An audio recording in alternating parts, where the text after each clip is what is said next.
কোথায় সেই মোহাম্মদ বিন কাসেম, 17 বৎসরের যুবক, আরব থেকে,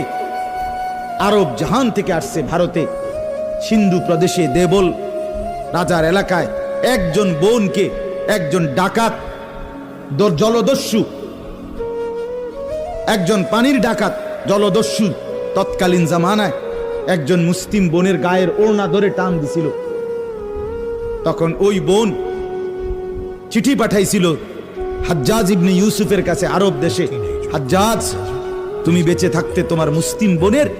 গায়ের ওড়না ধরে টান দিছে বেঈমান কাফের, তুমি এর বদলা নিবা কিনা আমি শুনতে চাই। হাজ্জাজ ইবনে ইউসুফ, আমরা কিতাবে পড়ছি, এরকম চেয়ার ছেড়ে লাফ দিয়া দাঁড়াইয়া চিৎকার দিয়া বলছে, বোন আমার, গোটা আরবের সমস্ত মুসলমান যুবক প্রয়োজনে জান দিবে, আরবের সমস্ত যুবকের কলিজা যাবে, জান দেবে, শাহাদাত বরণ করবে।